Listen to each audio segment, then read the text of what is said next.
the illusion of an ideal life. When you hear about the Alpine villages, you immediately imagine a picture from a postcard: cozy houses with carved balconies, bright geraniums on the windows, sparkling mountain peaks on the horizon, and cows peacefully grazing on emerald meadows. It seems that time has stopped here, and happiness is just part of the local landscape. I have been in such places many times, and each time I caught myself thinking, is this really a real paradise on Earth? Tourist booklets and commercials only enhance this sensation. They seem to promise, it is worth coming here and all your worries will melt, like snow in the sun. People come to the Alpine villages behind peace, inspiration, a feeling of simplicity and harmony. It is really easy to believe that life can be carefree and clean as mountainous air. But behind this beautiful picture hides much more than it seems at first glance. Outwardly, yes, everything looks perfect, but each Alpine village has its own secrets, its own trials, and even its dramas. I saw how real passions boil behind the facade of cozy houses, and the whole universe of complex stories is hiding behind calmness. This is what I want to tell you, so that you see the Alps not only through the eyes of a tourist, but also the eyes of the person who lived here, talked with the locals, and watched life from the inside. Chapter 2. Deadly Threats of Nature. When you walk along the quiet streets of Alpine villages, it seems that nothing can disturb peace here. But in fact, life in the mountains is a constant neighborhood with nature, which is not always friendly. Behind calm and beauty, the dangers are hidden, with which local residents are faced from year to year. Once I ended up in a small Swiss village of Gutanten, where only a few hundred people live. Here everyone knows each other, and each house is like part of a large family. But this cozy corner every winter lives in fear of avalanches. Imagine, at night, heavy snowfall can begin, and in the morning the inhabitants wake up from a deaf rumble. This avalanche breaks down from the mountain and rushes down, sweeping away everything in its path. Locals tell how sometimes they have to urgently leave their homes in order to escape from the snowy elements. For a tourist, it sounds like a film plot, but for people here it is part of everyday life. Another story is the village of Brienz, which is sometimes called Brinsels. Here the situation is even more dramatic. Due to constant mountain collapses and landslides, some of the inhabitants were forced to evacuate. Imagine, you live in a house that belonged to your family for many generations, and once the authorities report, soon the whole village may be under the rubble, and you need to urgently leave. People leave not only walls, but also part of their history, their memories. This is a difficult solution, but there is no choice. Climate change only enhances these threats. Winters become warmer, snow melts faster, and avalanches go more often. In the summer, rains intensify, and mountain rivers come out of the shores, flooding the streets and fields. Over the past 10 years, the frequency of natural disasters in the Alps has increased markedly. Local residents are increasingly saying that nature has become less predictable, and life in the mountains is more dangerous. But, despite all these difficulties, people do not give up. They build special barriers, strengthen the slopes, learn to live in constant readiness for surprises. I saw how local residents help each other, how cohesion and mutual assistance become here not just words, but a real-life necessity. This is exactly what makes Alpine villages so special. Behind their calmness hides an incredible power of spirit and the ability to survive even in the most difficult conditions. Chapter 3. Demographic Catastrophe. Many tourists, coming to the Alpine villages, notice, everything is so calm here that even it seems as if time has frozen. But if you look closely, you can notice an alarming sign: children and young people are almost not visible on the streets. This is not an accident, but the result of a serious demographic problem that mountain settlements face throughout Europe. I will remember my visit to the Swiss village of Alpine. This place is like an illustration from a fairy tale: neat houses, wooden fences, flowering flower beds. But when I asked the locals how many children live here, they answered, only 20-5 of almost 250 inhabitants. Imagine, in the village where children's laughter once sounded, now there are almost no voices of the kids. The local school was closed, there are simply no students left. For parents, this was a real blow, because now children have to go to neighboring cities, and this is often tens of kilometers along mountain roads. Why is this happening? Young people leave for large cities, to Geneva, Zurich, Munich, Milan, in search of education and work. It is difficult to find modern work in the mountains, and life here requires considerable effort. In winter you need to clean snow, in the summer, to care for cattle or work on a farm. Young people want a different life, and they can be understood. But as a result, alpine villages gradually die out. The authorities are trying to fight this. For example, in the same Alpine several years ago they made an unusual decision. They offered to new families who were ready to move here monetary support, about 60,000 Swiss francs for a family with children. This is a lot of money, and such a step attracted attention throughout the country. But even such measures do not always help. After all, it is important not only to get a house and money, but also to find the meaning of life, work, friends here. A demographic catastrophe is not only statistics. These are the fate of people, empty houses, abandoned schools, and the feeling that the whole era is a thing of the past. But at the same time, I saw how the locals do not lose hope. They arrange holidays, support each other, try to preserve traditions. And every new child who appeared in the village here is like a small miracle, as a symbol of the fact that life continues, no matter what. The chapter is fourth. Social isolation and its consequences. When you look at the alpine villages from the side, it seems that a special harmony reigns here. Everyone knows each other, the neighbors are always ready to help, and life flows measuredly and calmly. But if you live here for at least a few weeks, you begin to notice the other side, social isolation, which can be very severe, especially for the elderly and those who are used to active communication. I recall how I once stayed in a small village in the Austrian Alps. Only about 100 people lived here, and most of them were elderly people. Young people left for cities, and the remaining residents often did not see new faces for weeks. In the evenings, the village plunged into amazing silence, neither the noise of cars, nor children's voices, nor even light in the windows. Many houses were empty. For a tourist, this may seem romance, but for local ones it is a daily reality. It is especially difficult for those who need medical care. The nearest hospital can be 20 or even 30 kilometers, and in winter the roads often become impassable due to snow. I heard stories when the elderly had to wait for an ambulance for hours, because the car could not get through the snow-covered passes. In such conditions, even a simple cold can turn into a serious problem. Social services in the mountains work differently than in cities. Often there are no pharmacies, no shops, no mail. All this has to be ordered or wait until one of the neighbors goes to the city and brings the necessary things. For older people and people with disabilities, this becomes a real test. I met residents who for months did not leave their homes, because they simply could not get to the nearest store. Another problem is the high cost of life. Products, fuel, household services here are more expensive than in cities, because everything has to be delivered along mountain roads. For many families, this is a serious budget load. And if you take into account that there is little work here, and salaries are often lower than in large cities, it becomes clear why many young people are leaving. The psychological side is also very important. Loneliness and a feeling of isolation from the world can lead to depression and other problems. I heard stories about people who have not traveled outside their village for years and felt forgotten. But, despite all the difficulties, an amazing cohesion remains in the alpine villages. People support each other, arrange joint holidays and help those who are in a difficult situation. It is this human warmth that helps many to cope with isolation and not lose faith in the best. Chapter 5. The Dark Secrets of the Past. When you walk along the old streets of alpine villages, it is easy to believe that only peace and tranquility have always reigned here. But if you start asking local residents or carefully listening to their stories by the fireplace, you can find out amazing and even gloomy stories that have been transmitted from mouth to mouth for centuries.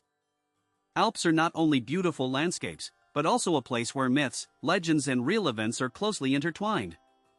In some valleys, traditions are still alive about mysterious sects and secret communities that once existed in these mountains. For example, they told me about a fictional, but very similar to real stories, the sect from the village of Liviana.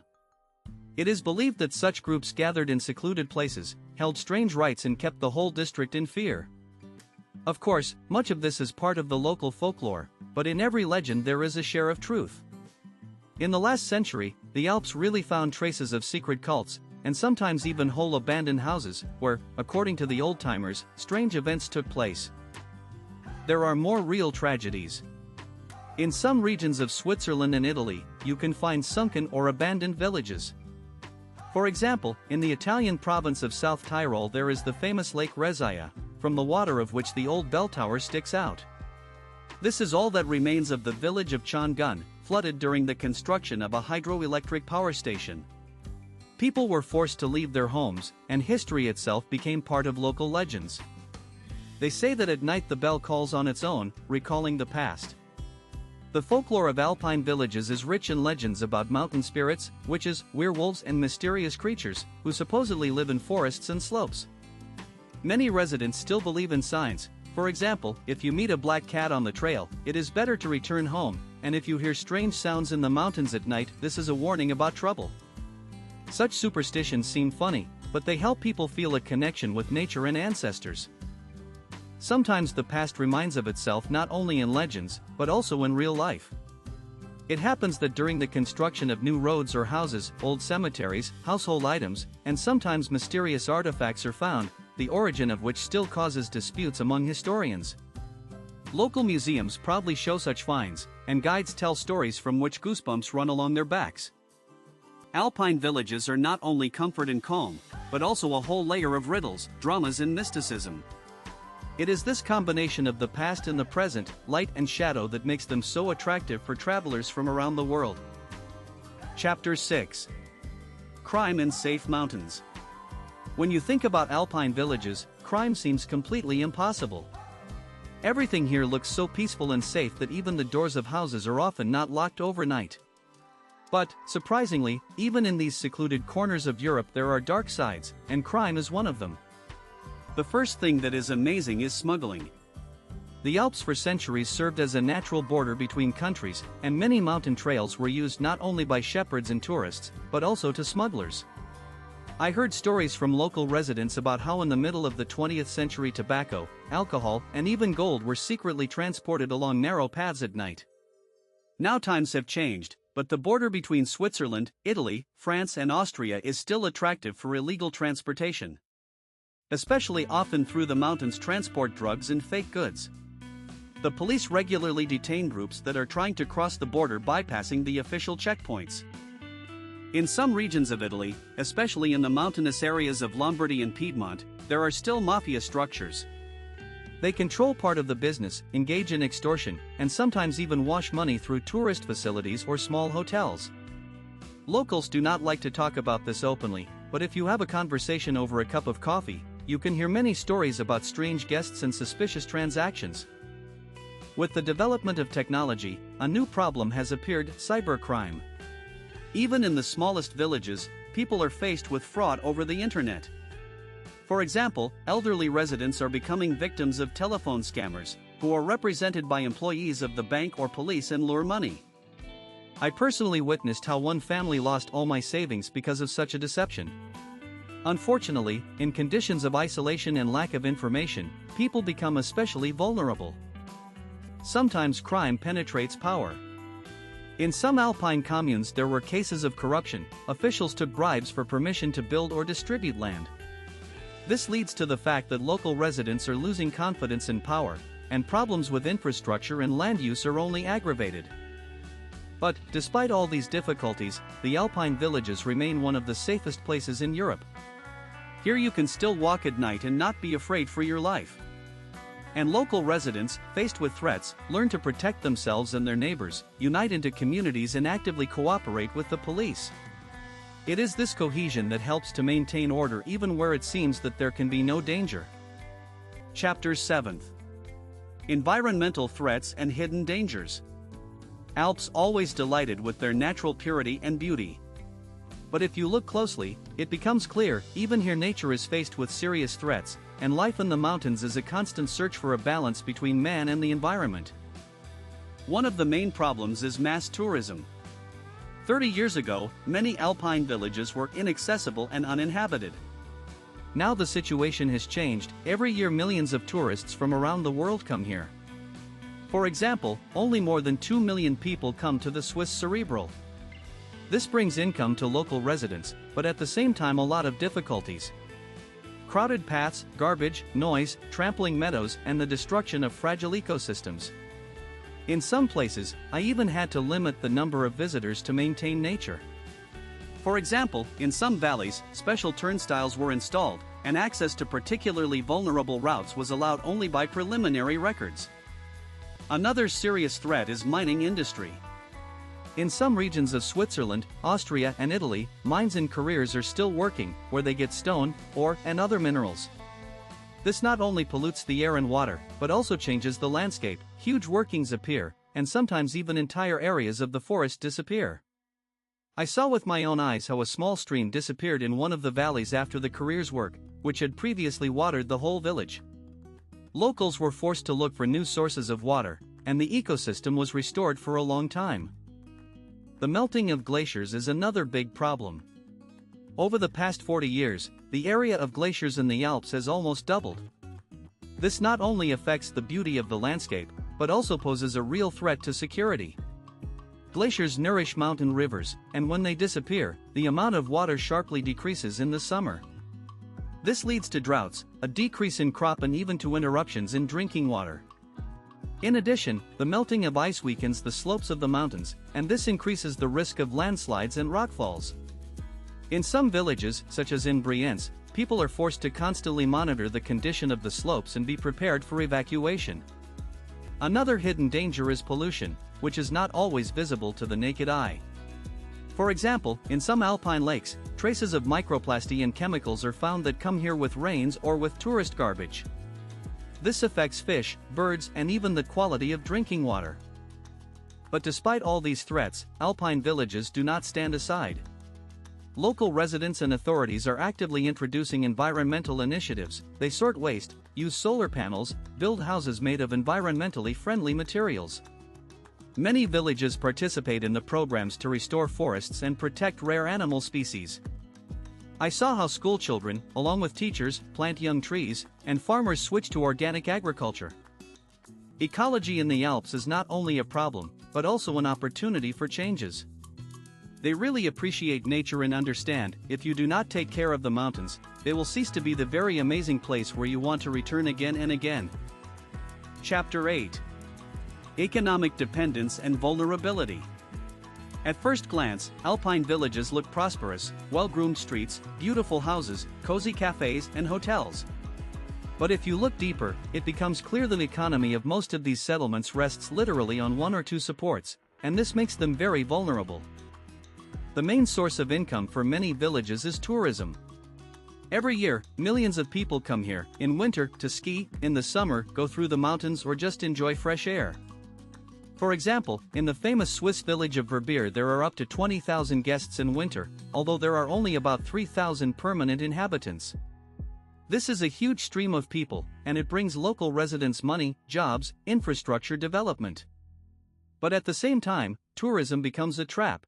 You only need to decrease the number of tourists, and the economy of the village begins to crack at the seams. I well remember how during the pandemic of coronavirus, when the borders were closed, the alpine villages were literally empty. Shops and restaurants were closed, hotels were empty, and many people were left without work. Even large resorts were in a difficult situation, and small villages were completely balanced on the verge of survival.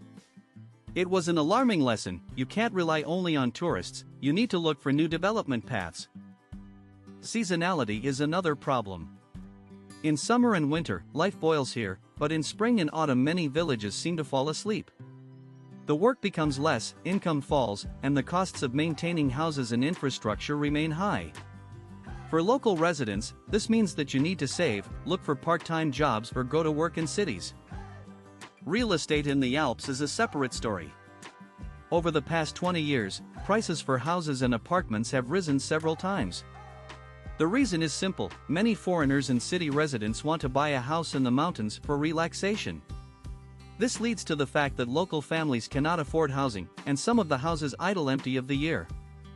In some villages, more than half of the houses belongs to visitors, and this changes the atmosphere of the settlement itself. A sense of community disappears, and there are fewer permanent inhabitants.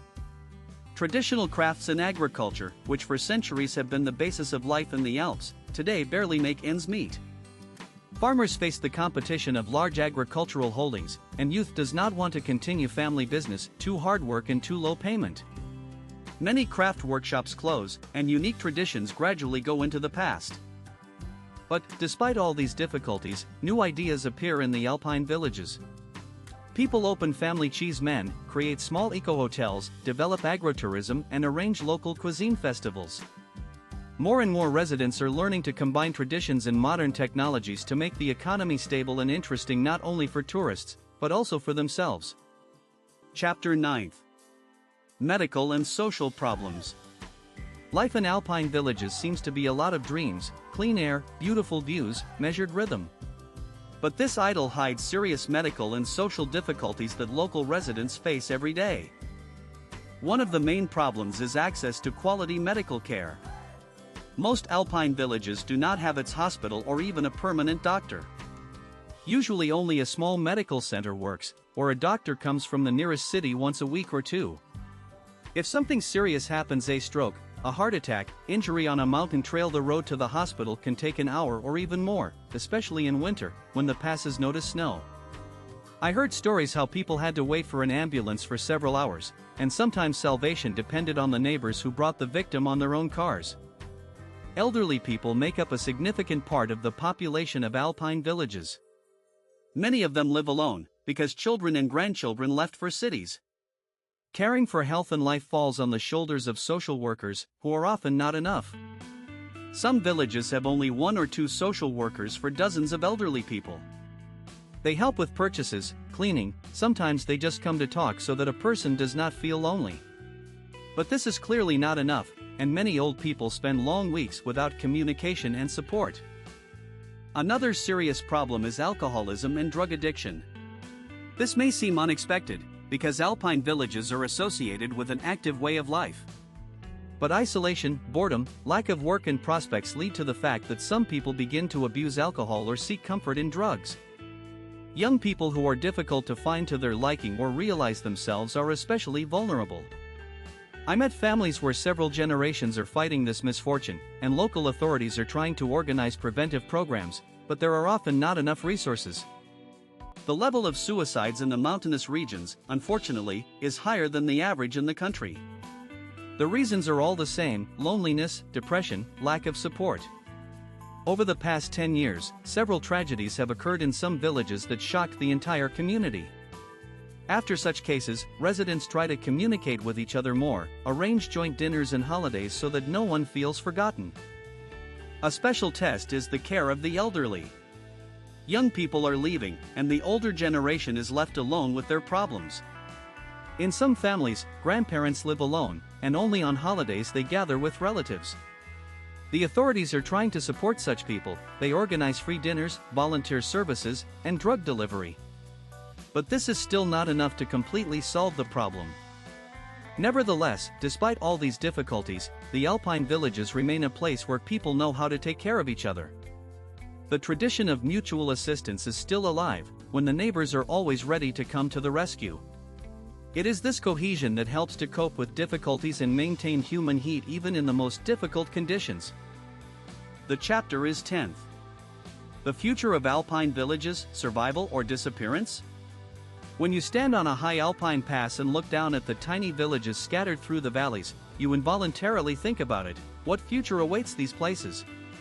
Will they be able to survive in a world that changes at such a speed, or will gradually disappear, giving way to only tourist routes and empty houses for vacation? In recent decades, changes in the Alps have occurred especially quickly. Climate change is one of the most serious threats to mountain settlements. Winters become warmer, it falls smaller, which means that the ski season is reduced. For many villages living due to winter tourism, this is a real disaster. Some ski resorts are already forced to close earlier than usual, and in low rope areas, snow sometimes does not lie down at all. This is not only a blow to the economy, but also an alarming signal for everyone who is used to the usual way of life. But the Alpines are an amazingly inventive and persistent people. In many villages, innovative projects appear that help adapt to new conditions. For example, in some places, summer tourism is actively developing. They arrange hiking and bicycle routes, open climbing schools, and hold music and art festivals. More and more people come to the mountains not only in winter, but also at other times of the year to enjoy nature, try local cuisine, participate in workshops on cheese piece or crafts. Technologies also come to the rescue. In some villages, satellite internet is installed so that young people can work remotely and do not leave for large cities. Coworking is opened where you can do business or study without leaving your home. I saw how several families united in one small Swiss village and opened a joint workshop where they produce environmentally friendly souvenirs and sell them through the internet throughout Europe.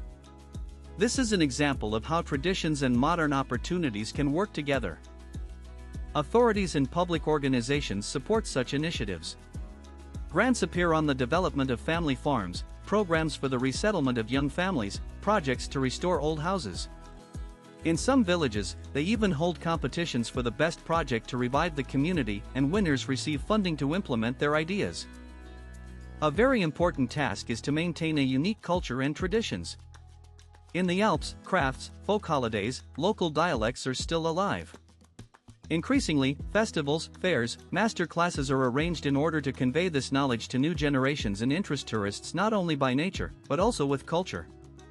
Of course, there are still many challenges. It is necessary to solve the problems of ecology, social isolation, access to medicine, look for new economic models.